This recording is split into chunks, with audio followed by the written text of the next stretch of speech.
Now, before the game, we'd have probably taken a point against the league leaders, but in the end, it was a result that didn't really suit either side. 3-3, the final score at the Emirates. Steve, I'm going to start with you. You were there on Friday. Could you believe that start? Were you in your seats when we took the lead? What was it? Yeah, I was. I was in. Yeah, I was in quite early actually. Basically on the basis of, oh, can we just get this done with, please? kind of thought process. And yet, yeah, I mean that was just madness.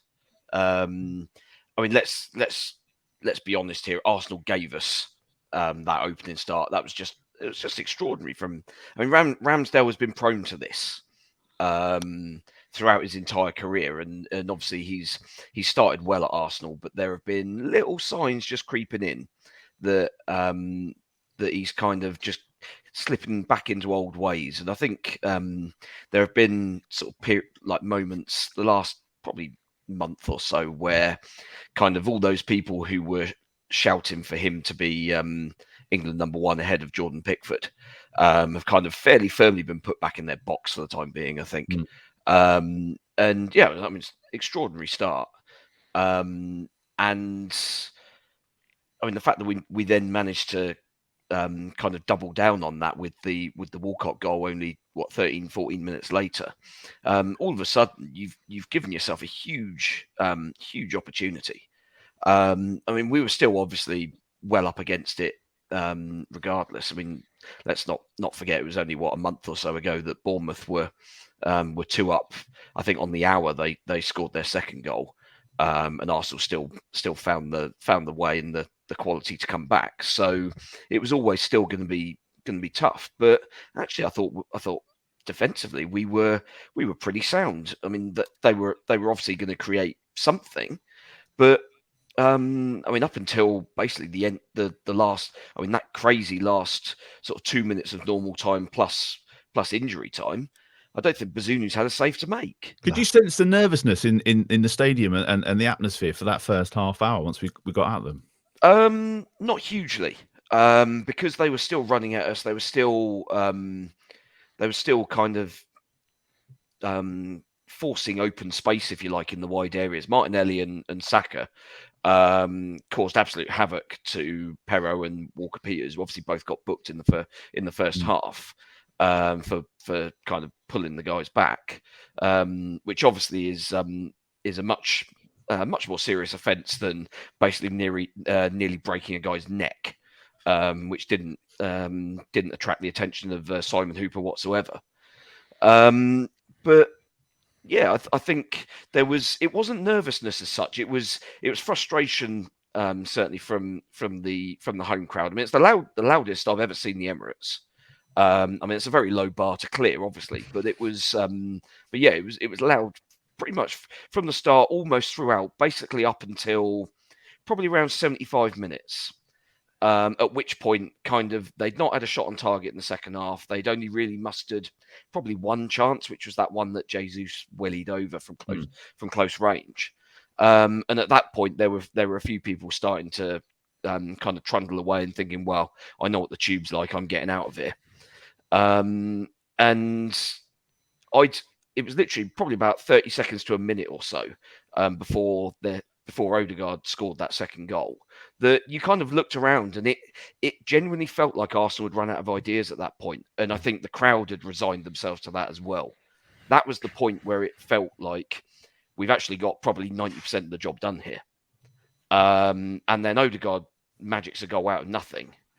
And I don't think there's any blame to be had on anybody for the way that goal was manufactured. And then all of a sudden you've given them something to cling on to, and I mean, you could physically see people rushing back in down the aisles back into their seats, which was faintly ridiculous. But they, I mean, at the end of the day, they put enough pressure on us. Not sure we quite regained our heads. You could see, like, immediately, sort of couple of minutes into the sort of added on time period, Ward-Prowse goes down injured on the edge of the area. That's clearly a tactic to try and take the sting out of things and let everybody regroup and get their head screwed back on, because we were absolutely losing the plot for 5 minutes there. And I mean, you could argue that we kind of got away with it to an extent, but I think we were probably good value, having scored the goals that we did, and we kept them kind of at arm's length for the vast majority of it. It was just those last few minutes that did this, unfortunately. We'll get into the team selection and the goals in just a minute, Glenn. But when that second Arsenal goal went in, there was kind of that inevitability, wasn't it? We all knew how this was going to end, and we weren't getting away there 3-2. Yeah, absolutely. Yeah, I mean, what was the second goal? 88 minutes, and I don't think the board had gone up yet for how much time was left or was going to be added. The 8 minutes, but once they got back to 3-2, you could see we were kind of done, and it was just a case of whether they get another shot on target. And unfortunately, I mean, the third goal was from the very next attack. It's another parry back into a dangerous area by Bazunu. It would be harsh to blame him too much for that, but it was unfortunate, and Saka reacted quicker than we did. I think Bella-Kotchap slipped over as well. So there was an inevitability about it. And then, of course, when the 8 minutes went up, you're thinking we're going to lose now, and Simon Hooper got into full, this is a great story, Arsenal comeback mode, because he just then stopped giving us anything. I mean, there was the sprint by Sulemana down the right hand side where he got barged off the ball. He got barged by Odegaard. It was like an American football tackle, and then Nelson smashed into him. And to be honest, technically that should be a red card, because he hasn't played the ball. He hasn't even gone to play the ball. He's just smashed into him. It's an absurd challenge. And Simon Hooper was like, "Oh no, this is a great story. Play on." And so in the end, it was.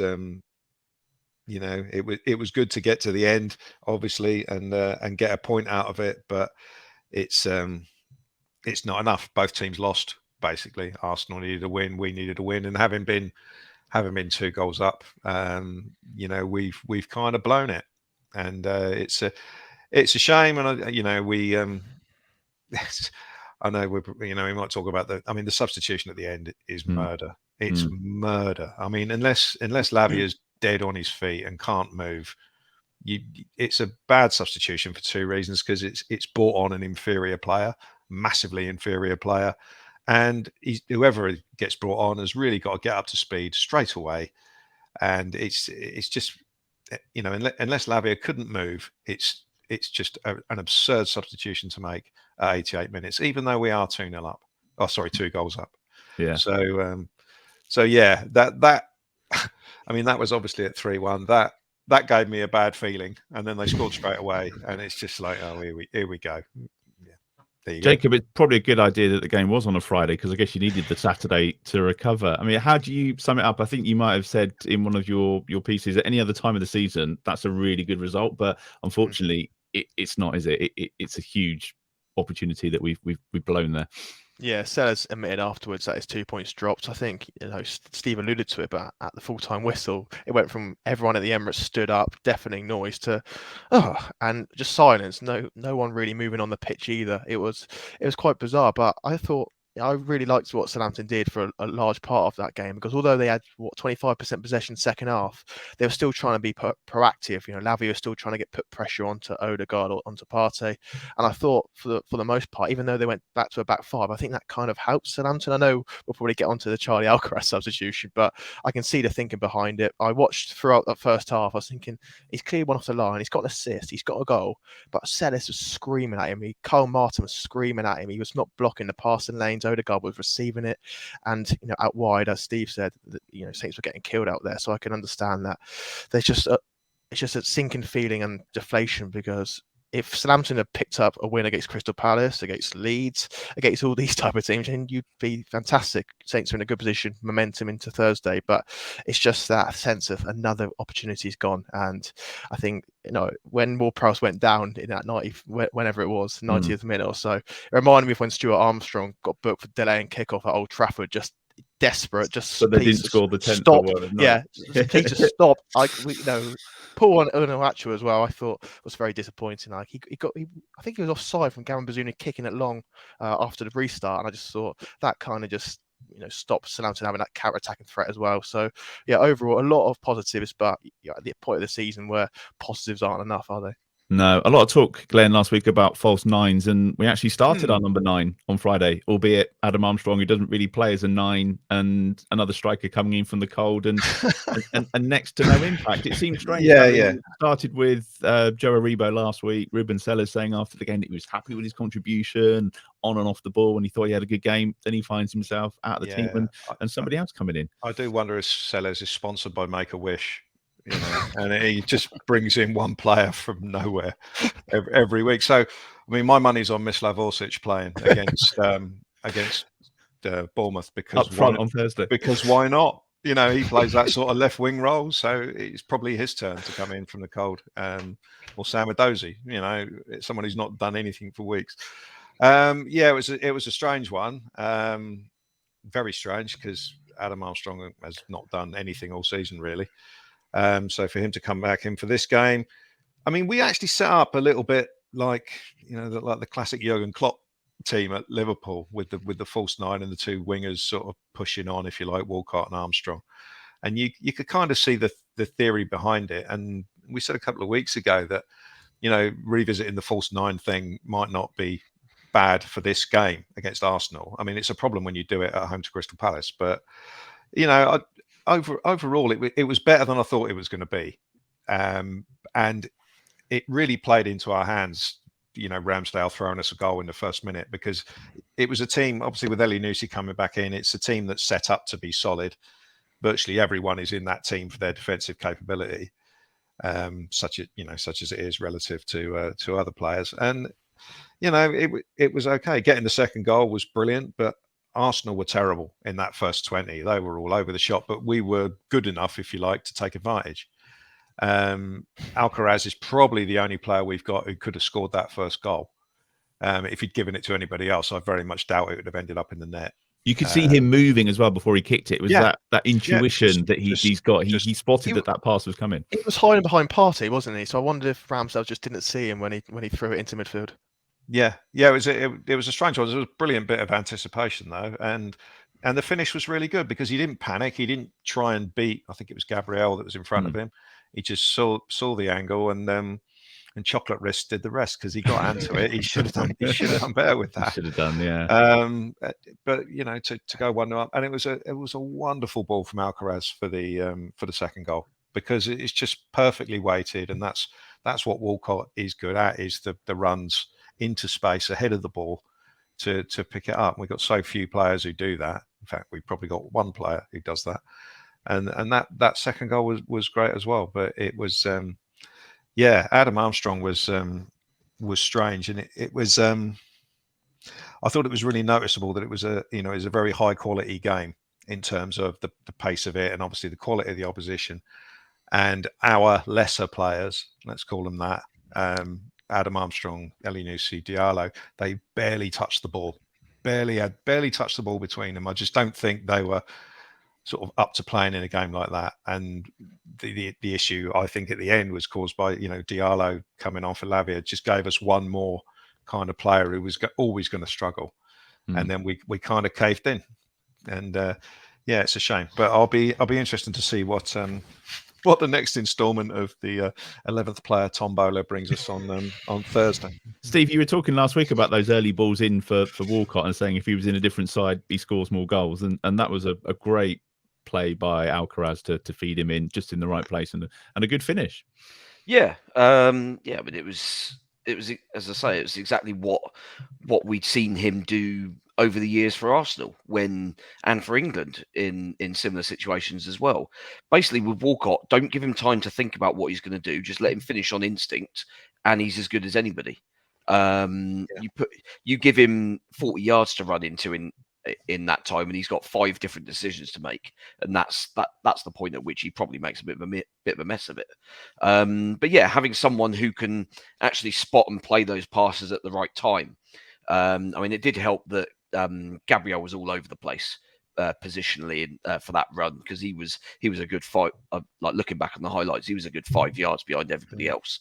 Zinchenko was 15 yards ahead of everybody else, and all of a sudden that gave us that bit of space to play it in. And Alcaraz was spotted that Walcott gave him the point of where he wanted it, because I think ordinarily Alcaraz would have played it into Walcott's path in the wide position. And then at that point it's like, well, okay, can you still manufacture a bit of space to force a shot? But playing it inside the centre back at the sort of very last moment, right just before he's going to make the run, you then basically give the defender absolutely no chance of blocking anything off. And yeah, good finish by Walcott. And that at that stage you're thinking, what the hell is going on here? That's exactly what we were all thinking. We'll get into some of the changes that we made. The first of those, Jacob, was Bednarek having to go off because of the knock he took to the head. And it was an interesting argument he was having with the doctor on the sideline, and then he was involved with some of the coaching in the second half, having a word with Lianco and Seletasar as well, and just trying to point them in the right direction. That's definitely a player that was giving everything he had and fighting for the cause on Friday.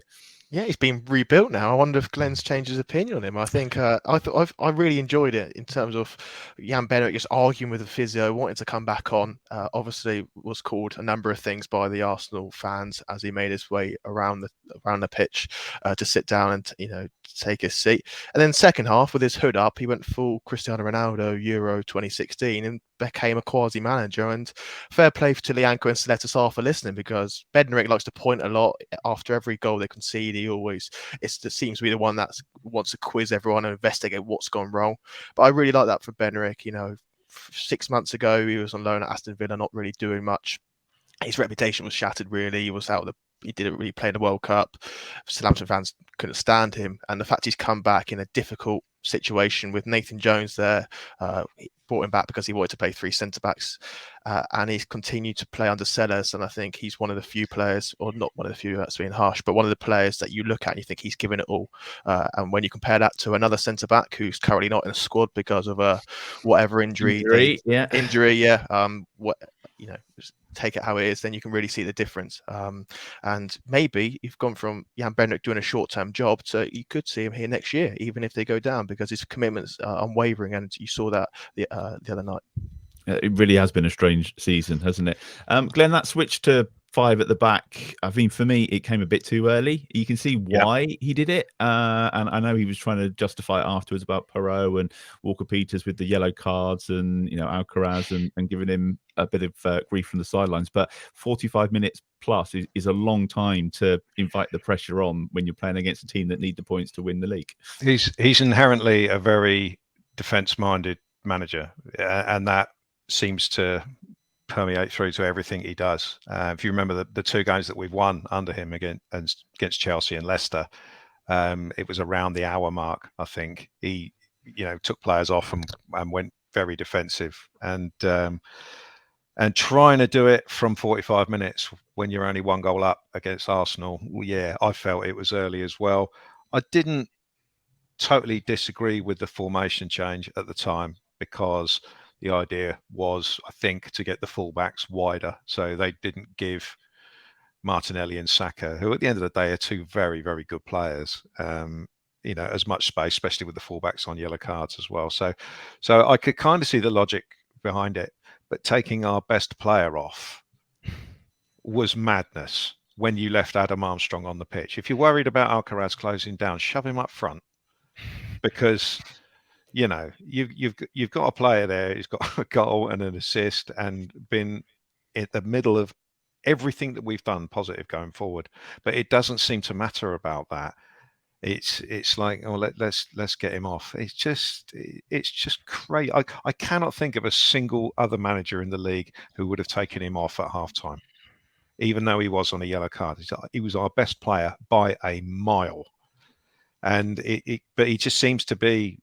He just seems to be tarred with this brush about, not tracking back in the same way that Sulemana is, in a way. And, it's a constant irritation to me that there doesn't seem to be any balance between, players who are in there for their defensive capabilities. I mean, you've picked Elyounoussi for that.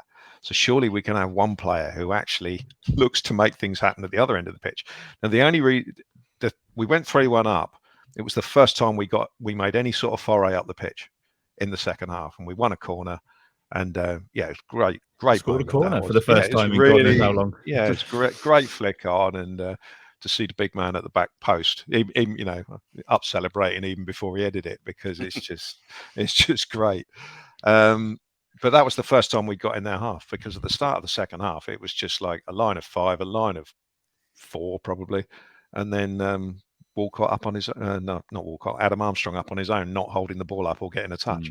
So, yeah, it was, going 3-1 up was a little bit fortunate, bearing in mind how little pressure we'd put on them in the second half. But yeah, I don't like taking off your best player just because he's attack minded. It just does my head in.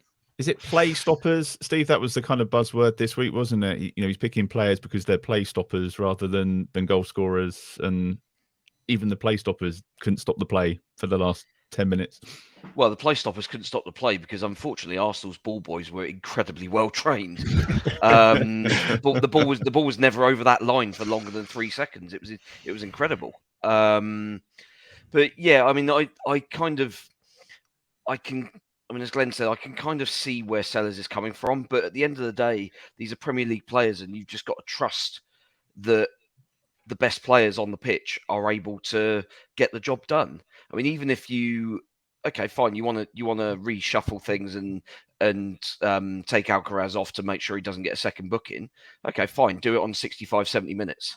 Give us that extra 20 minutes of higher quality in our midfield, where actually we might force them back a little bit more, give them something else to think about. Yeah.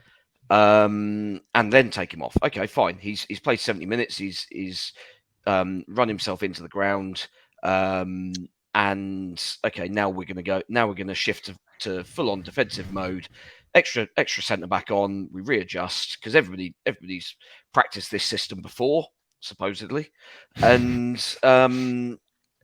yeah, everyone knows their jobs. Everyone knows what they've got to do when we switch to that system. It shouldn't need to be something that takes place at half time. So yeah, I think that was a little bit frustrating. Also agree with Glenn on the Lavia substitution. If he's not actually injured, you've just got to leave him there because he's up to the pace of the game. Yes, okay, his legs are tiring, but everybody's legs are tiring. I mean, you saw the way that basically all 22 players collapsed on the ground when that final whistle went. It was exhausting to watch. So I can't begin to imagine how knackering that game was to be playing in it, especially with best part of 20 minutes added on. I don't know when Simon Hooper got the call from PGMOL to say, oh, by the way, tonight we're doing the World Cup group stage injury time. So we're basically going to play forever. Yeah, that was just nonsense, absolute nonsense. Given how little time we were actually able to waste because of the Arsenal ball boys, we weren't able to waste any sort of time that would justify having that much added on at either end of the game. Absolutely ridiculous. And if he's trying to kind of prove a point in some way, then you've got to be fair to everybody, and it's got to be something that happens for a season, not for one individual game, because you think one team is gonna try and waste time. Every team wastes time against the top teams. Newcastle, when they went to the Emirates around Christmas time, it was typical Eddie Howe. It was basically stop the game, make sure that the game can't restart. Everybody rolls around injured, and you just absolutely take the piss to the nth degree. We weren't doing that. Literally, we had to be assaulted for us to even get a free kick, and even that wasn't enough in that last 5 minutes with Sulemana. Whereas we breathe on an Arsenal player, and free kick. Everybody's got to retreat, and Arsenal get the ball again. It's absolutely ridiculous.